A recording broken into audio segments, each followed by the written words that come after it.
I want to slow things down on the Ohio House of Horrors case and show you the court documents that have been filed so far and discuss statements that are coming out from two of the attorneys. So this will really be our foundational video of filings in this case. And as more come out, we will discuss those, but let's get started with the original filings.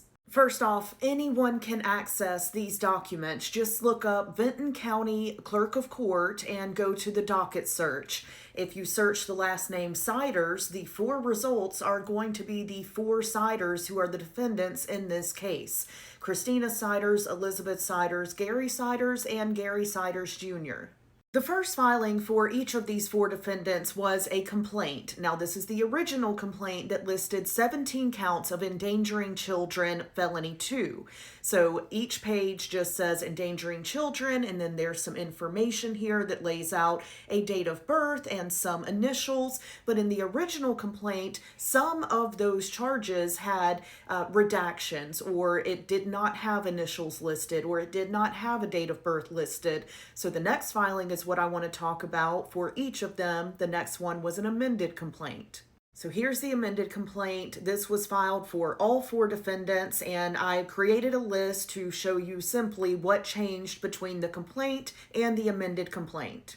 So these are the three changes. Each of these amended complaints now shows 16 counts instead of 17. Second off, the children listed in counts 13 and 14 previously were listed as John Doe's, but they now have initials. And then counts 15 and 16 previously said unknown redacted children, but they now have initials and dates of birth. So up top there, 1 through 16, those are the initials used in the amended complaints for all 16 of these child victims and their dates of birth. And you can see from this list that there are several sets of twins. It appears that the last 3 pregnancies resulted in twins being born in 2022, 2024, and 2025. I know those dates are not in the right order, but I kept them in the order that they are listed in the amended complaint. So now we've gone through the complaint, the amended complaint, and the next filing for each of these four defendants was a request for warrant where it lists 16 counts of endangering children. I am showing you Elizabeth Siders' request for warrant, but each of the four defendants has the same thing, just with their name on it.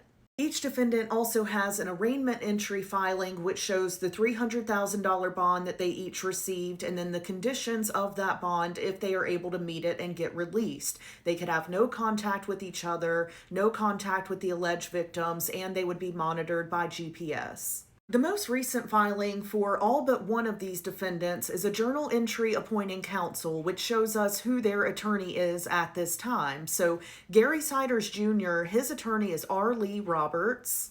Elizabeth Siders' attorney is J. Thomas Stoley, and he has spoken out about his first meeting with Elizabeth, and I wanted to tell you about what he said regarding that meeting. He said he met with Elizabeth on July 2nd, and he is pushing back on the pure evil label that was used publicly after authorities described the home. He described Elizabeth as timid, exhausted, and emotionally drained. He also said that her first questions were about her children.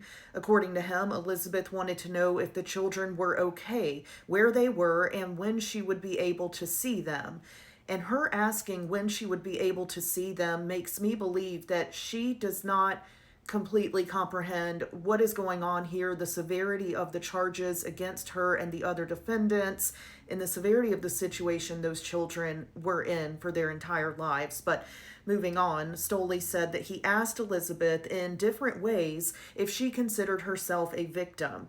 According to him, she did not answer in what he described as a typical victim mindset. And so we'll see what happens there.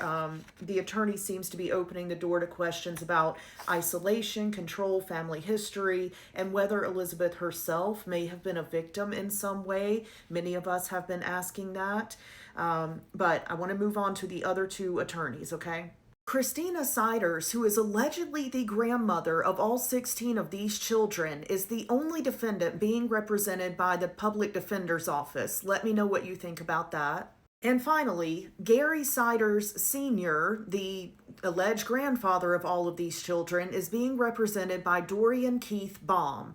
And this is the only defendant who has filings that are newer than this. So let's take a look at what his attorney has filed. So you can see those 3 filings from July 2nd. I'm going to give you the layman's explanation for what those filings are, and then we'll also look at a letter that this attorney has put out regarding his client. The first one is a motion for discovery, and that is basically the defense saying, hey, prosecutors, give me whatever evidence you say that you have against my client. Next, we have a motion for a bill of particulars, which is the attorney saying, hey, I want you to lay out what you are accusing my client of doing, the date, the time, the location, and the conduct that makes up these offenses. And finally, the defendant's disclosure of evidence, and it is saying right now that they don't have their own evidence to disclose. The filing lists no lab or hospital reports, no documents, no photos, no testing, no investigative reports, no alibi evidence, no witness statements, and no expert reports. But that doesn't mean that there's no evidence in this case and they're not going to have evidence later on. It just means that Gary Sr.'s defense is saying they currently don't have separate evidence of their own to turn over to prosecutors. But the filing does list Gary Sr. himself as a potential witness, along with additional witnesses as applicable. Now, we have to remember this case just started on June 30th, and this was filed on July 2nd, so not shocking at all for the filing to say, hey, we don't have anything to hand over yet, but we may. So let's look at the letter and then we'll be done. So this letter, I'm not going to read it to you in full. You can pause or screenshot to read, but essentially it is his attorney saying, hey, my client is innocent until proven guilty. Stop saying otherwise if you are. So pause or screenshot to read. I will move. If you made it through this entire video, I commend you. I know this was not the juiciest set of court documents, but I really wanted to lay the foundation of these initial filings so that as more are put into the docket, we can read them together, add them to the playlist, and have a complete picture. So we will see what comes out next. I will be checking that docket daily. I'll let you know when something is uploaded, but again, I gave you the information to follow along with the documents on your own. I do enjoy empowering people to know that you don't have to rely on me or any other creator to see these filings. You can access them for free and easily on the internet. So let me know your thoughts on this compilation of documents, the statements from the attorneys, and also let me know what you think about Christina Siders being represented by a public defender and her being the only one with that representation. Most importantly, I will continue to hope that these children are safe and being provided the resources that they need, even if one or more of these defendants turns out to be somewhat of a victim of horrifying circumstances. The most important victims are those 16 children. I will leave it there. Let me know your thoughts, and I'll see you in the next one.